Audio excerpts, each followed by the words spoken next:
Chris Godwin is starting off training camp on the sideline. That and more on today's episode of Locked On Bucs.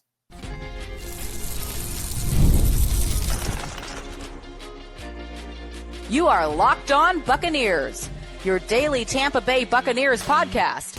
Part of the Locked On Podcast Network, your team every day. What's up, and welcome into this episode of Locked On Bucs, your daily podcast covering the Tampa Bay Buccaneers, part of the Locked On Podcast Network, your team every day. I want to thank you for making Locked On Bucs your first listen review every day. Don't forget you can subscribe or follow for free on YouTube or wherever you get your podcasts. And of course, you can follow along on Twitter. I am James Yarcho at JYarcho_Bucs, credentialed member of the media covering your Tampa Bay Buccaneers, here with you every Monday through Friday, along with the everydayers. And for that, I want to share my appreciation for your continued support of the show. One of the ways you can support the show is become a Locked On Bucs insider. You're going to get news, rumors, updates, general thoughts, one-on-one conversations with me via text message. Go to joinsubtext.com/LockedOnBucs or click the link in the show notes to become an insider today. This episode is brought to you by FanDuel. Right now, new customers can get $150 in bonus bets when your first $5 bet wins. Benjamin Morrison inks his rookie deal. I give my top things to watch in training camp. That's all coming up in a little bit. We're starting this one off with the news that came down on Monday, and that is the Buccaneers wide receiver Chris Godwin will not be participating in team activities to start training camp as he continues to rehab his ankle injury from last year. Now, Godwin will be in attendance. He will be working with the training staff, but he is doing that rather than participating in practice. This all comes from Rick Stroud of the Tampa Bay Times. He was the first to report the news.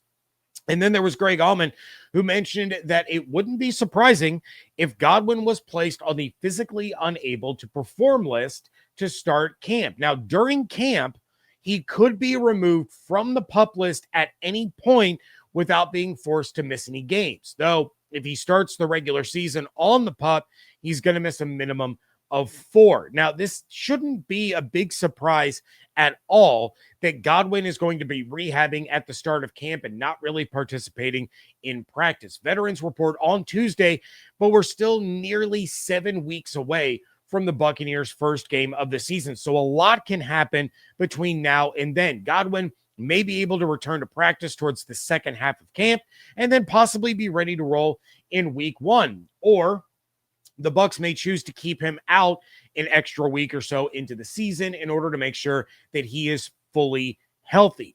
I still think this is trending towards somewhere in the middle. I don't think that Godwin starts the season on the PUP list, but I do think he suits up in week 1 just in a limited capacity. Jason Light has talked about the fact that they don't feel that they have to rush Godwin back after the addition of Emeka Egbuka. And while that wasn't the reason that they drafted him, it's a great contingency plan for the Bucs offense heading into the season. The thing that you have to remember is that you need Godwin for the next 3 years. You don't need, to make sure that he's there week 1 of this season. So if Godwin starts the year taking like 40% or so of snaps, then the main receiving trio for the Bucs is going to be Evans, Egbuka, and McMillan. Still, an absolutely outstanding trio of receivers for Baker Mayfield to utilize alongside Cade Otton, Bucky, Rashad. You still have Shep, Tez Johnson. Maybe it's Rakim Jarrett. Maybe it's Cameron Johnson. But you're still good at receiver if Godwin is a situational player. Maybe it's third downs, red zone. He's probably not going to be the one out there for a 2-minute drill at the end of a half or at the end of a game, but he can be used sparingly as a reliable target or just a nice diversion to force the defense to have to play against him, or he's going to move the chains, or he's going to be open in the end zone. What this is really going to do for the Bucs, and it's similar to the Tristan Wirfs situation, is that Egbuka is now going into training camp and will be preparing as the starter. He's going to be taking reps in the routes of the wide receiver too, but it's going to be out of the slot position, just like Godwin was the wide receiver too out of the slot last year. McMillan is your other outside receiver more often than not. We know Egbuka can line up outside, inside, anywhere on the field, but he's going to be, in my estimation, the primary slot receiver in this offense until Godwin is back to his normal workload. That means for the next 6 weeks, Baker and Egbuka can work on their rapport with one another, with Egbuka working out of the slot. This is going to help speed up the development of Egbuka because he's going to be getting all of those first-team reps. He'll be out there against the ones. He'll be out there with Mike and J-Mac, and they're going to start to build their chemistry with one another.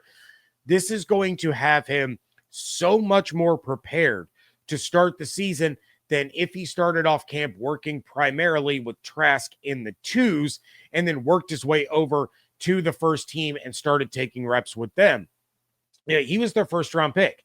He was taken in the top 20 for a reason. So we knew that he was going to get plenty of opportunity this season, but this entire situation will make him ready right out of the gate. When I talk about, him preparing with Trask and the twos and all that, that's kind of how McMillan started off last year, and he got off to a bit of a slow start. He wasn't taking first-team reps the entire time during training camp. He had a solid start in week 1 of the season. Then he kind of disappeared. He was in and out of the lineup with injuries. Then he came back. He got comfortable, got his feet under him, and went on an absolute tear to end the year. I don't see that happening with Egbuka because of the volume that he is going to get with the ones during training camp now, because he's going to be taking all of those Chris Godwin snaps. Of course, you hope that there's no injuries to deal with, but he can come out of the gates absolutely firing and would be in a role on the team where he actually has a legitimate chance of leading all of the receivers in receptions and or yards within the first couple of weeks, just because of how much Baker utilizes the slot receiver. This will allow the Bucs offense to stay dangerous, as we all expect them to be, while not putting Godwin into a situation where he feels like he needs to rush back and help because the team is floundering. Like, no, Chris, we're good. You take your time. We'll take 10 or 12 snaps from you a game, in the first month of the season, if you're good with that. And then once you feel that you can handle your regular 80 to 85% of the snaps, feel free to let us know, and you're going to go right back to your main role. We need you in December. We need you in January. We need you in 2026. We need you in 2027. You don't need to stress about August, September, maybe even into October. Contribute what you can now. Be at 100% later. Until then, Egbuka's got you covered. Baker, Mike, J-Mac, those guys, they got you covered. Don't worry about it. When you're back, we'll really open things up, terrorize defenses, and really have a lot of fun. This is the kind of stuff that if it's going to happen, you want to go into camp knowing that it's going to happen. Just like Charlie Heck taking all the first-team reps at left tackle. They know Wirfs is out, and now Heck has all of camp to prepare and get into the mindset of being a starter. With Godwin, he's a longtime vet. Missing reps in practice is not going to derail his season. He needs to make sure that leg, that ankle is 100%. In the meantime, the rookie can handle business. That also is going to help out some of these bubble guys. Jarrett, Johnson, Miller, Palmer. With Godwin not taking snaps because he's rehabbing, these guys are going to get a little bit more opportunity to showcase what they can do and try to be the last receiver on the roster. I still think Tez has the leg up to make the 53 because of the value we think he's going to add on special teams, but we're going to have to wait and see if that comes to fruition. But we've talked about the battle at receiver all summer long. Are they going to keep 6? Are they going to keep 7? If it's 6, you have a whole lot of players battling for one spot. Evans, Godwin, Egbuka, McMillan, they're locked. Then I have Shepard and Tez. Is Shep on the bubble? Is Tez going to end up on the practice squad to start the season while Palmer or Jarrett or Cam Johnson, they make it as the 6th receiver?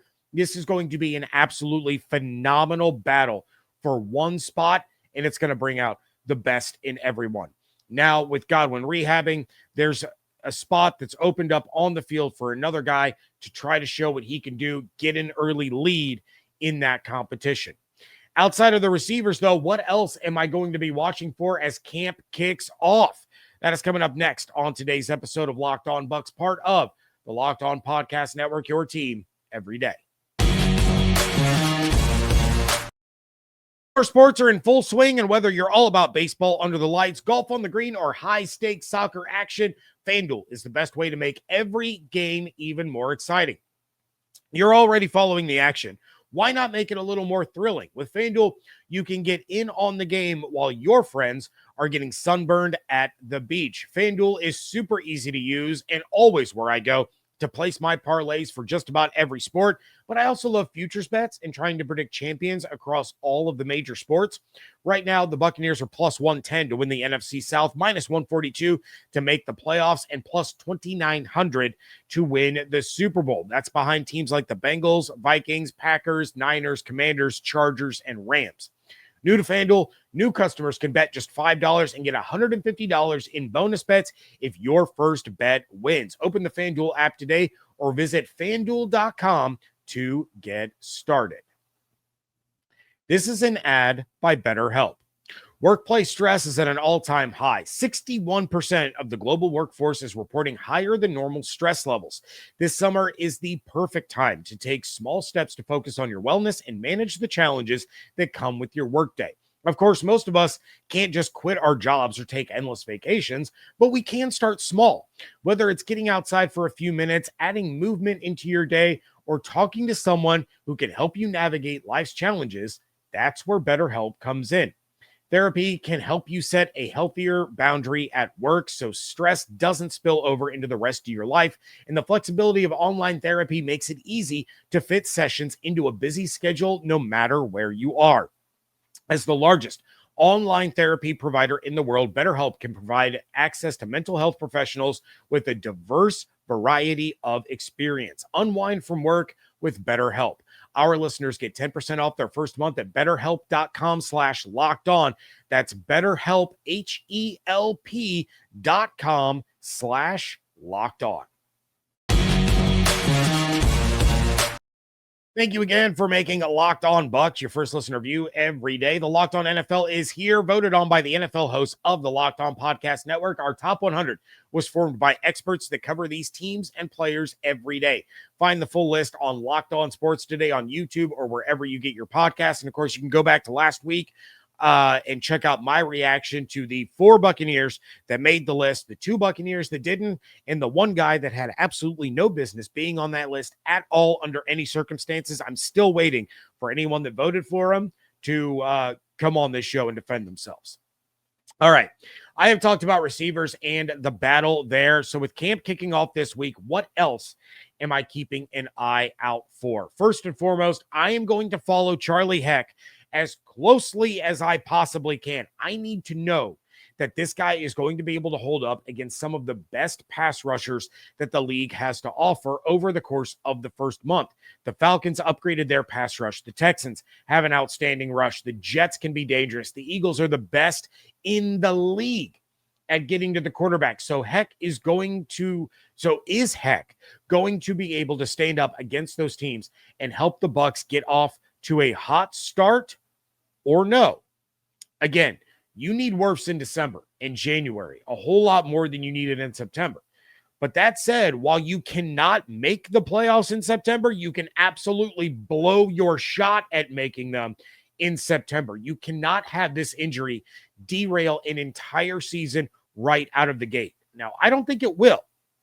I certainly hope that it doesn't, but there's no tackle in the NFL as good as Tristan Wirfs. So when you lose him, it changes what you're able to do as an offense, and offense is where the Bucs are going to be able to steal games and make noise this season.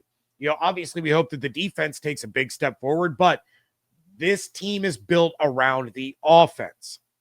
Now, Heck gets all of training camp to prepare. We're going to see him in preseason as probably one of the few starters to be out there in that first preseason game, but I'm going to watch him as much as I can. I'm going to have people on this show to talk about how he looks, how he's performing once those pads come out.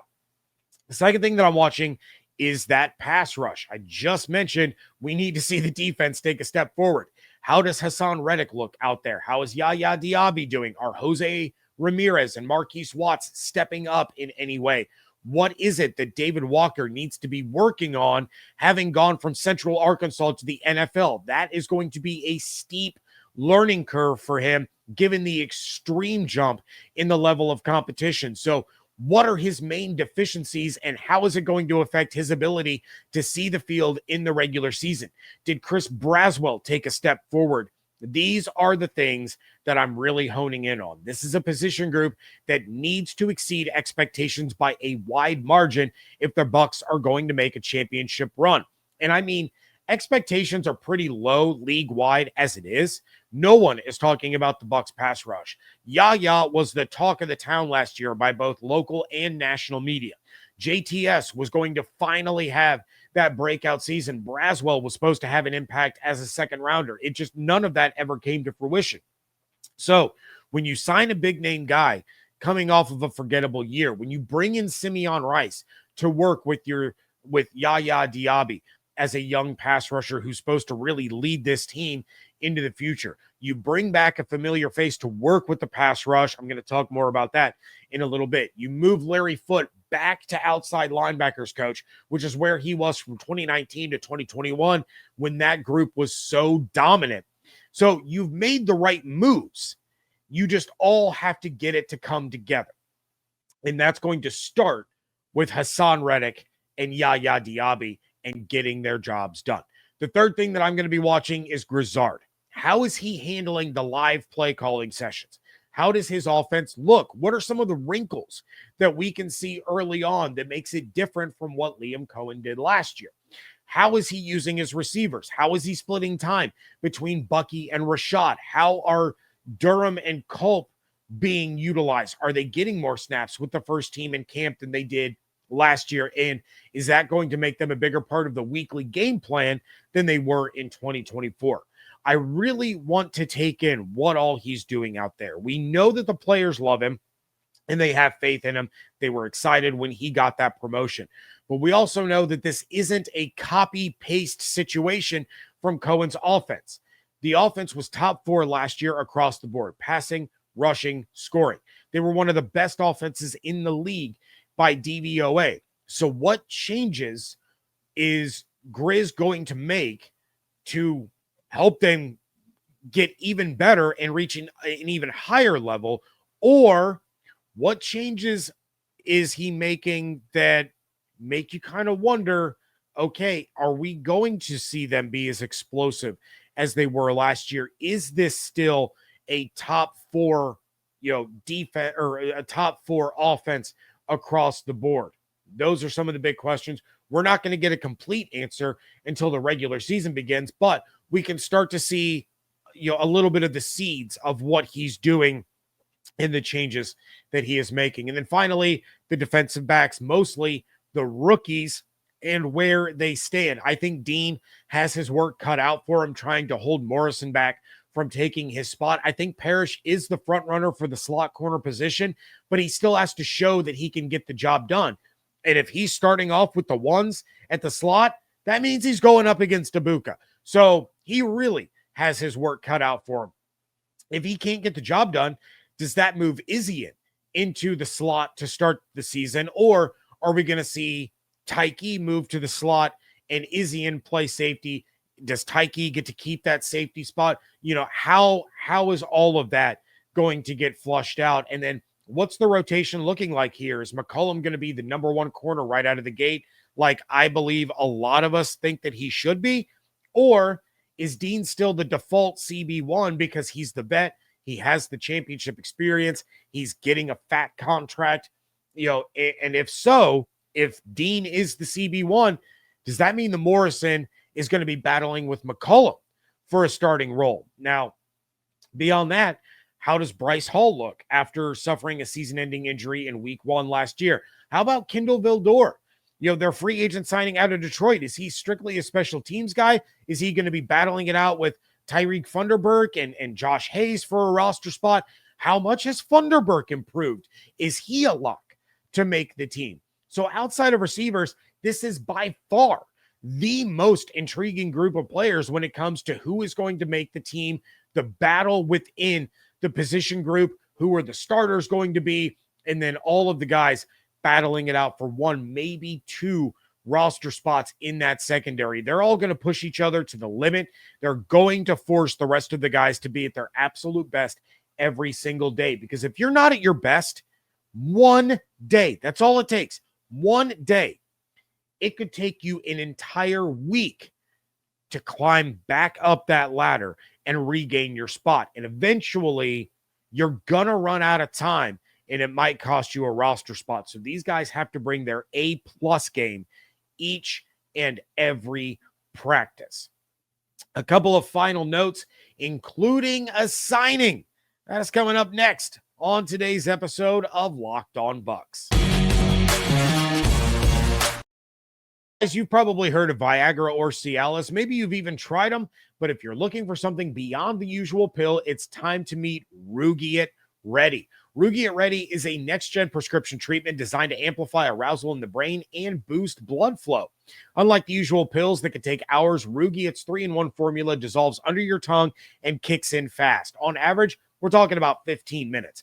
Effects can last up to 36 hours, so you can stay confident and in control when the moment is right.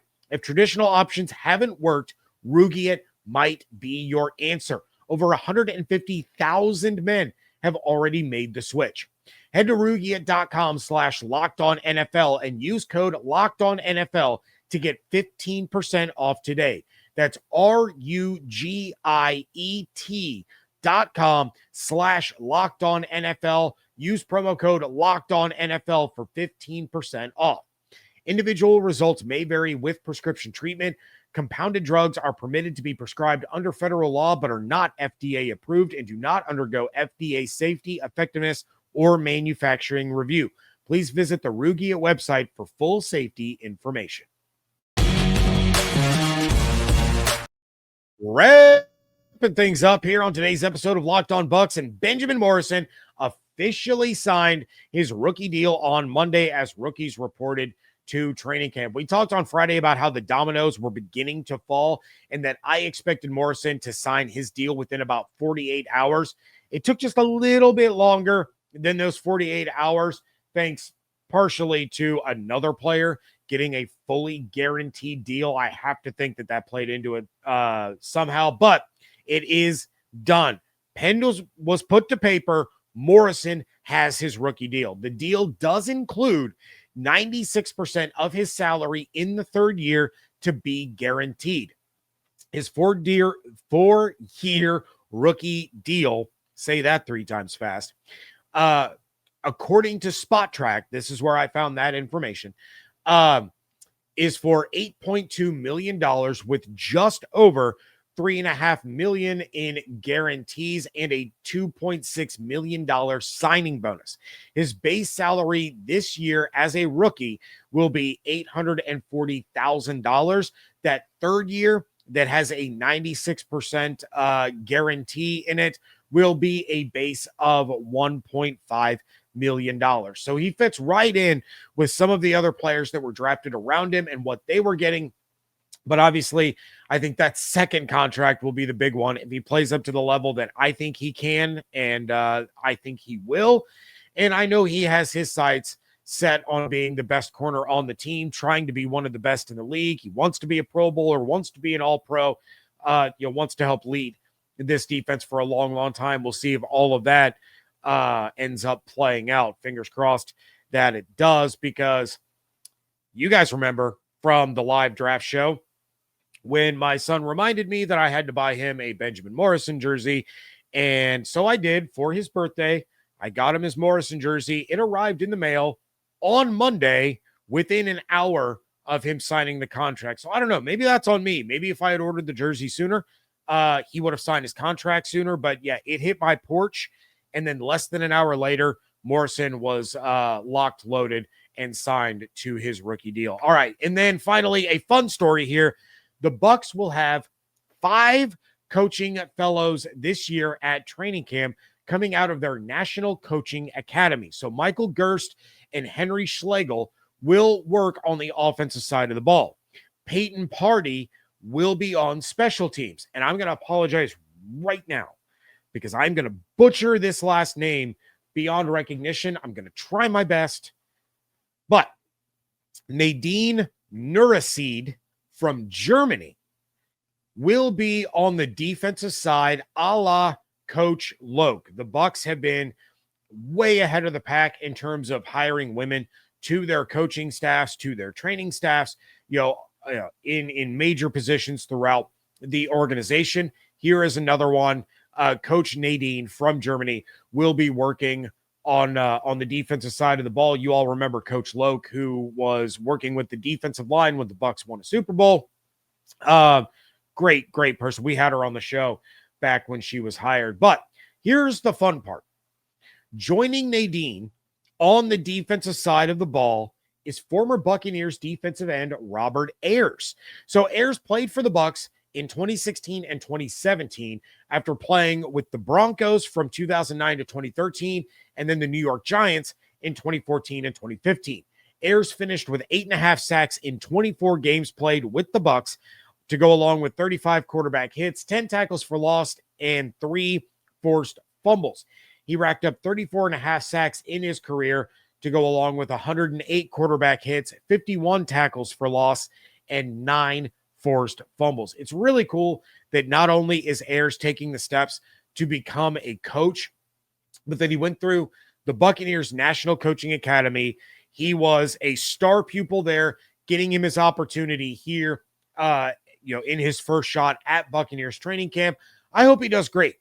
Ayers was always a fun player. He's going to be 40 in September. So when it comes to coaches, he's still, on the young side there in the coaching world. And this can lead to a really, really great second career. So I absolutely love this for Robert Ayers. And then finally, I'm going to make the call. One last round of mailbag questions for training camp. I will do a mailbag episode tomorrow. Evan joins me on Wednesday. I'm working on getting another fun guest for Thursday. I couldn't lock him down last week. He had some scheduling conflicts. Going to try to get him this week. And then I'm going to drop my pre-training camp, but it's kind of after training camp has started, prediction for the 53-man roster. I'm going to do a 53-man roster prediction this week, and then I'm going to do another one after the last preseason game to see what all I have changed, how close I get, in my first draft, my second draft, and then their actual 53-man roster. So with all of that coming up this week, if you have a question that you want answered as training camp begins, send it now. Insiders, text me. If you're not an insider, send me a DM to the Twitter account at Locked On Bucs. If you're not on Twitter, DM me on TikTok. I've had a couple of people reach out to me on TikTok at Locked On Bucs over there. Those are going to be the best ways to reach me. So send them in as soon as you possibly can. I will have a hard cutoff of about 5 o'clock Eastern time before I have to get everything put together. So DM on Twitter at Locked On Bucs. DM on TikTok at Locked On Bucs. Insiders, text me. If you're following my account at Yarcho_Bucs, you can DM me over there. But get those questions in.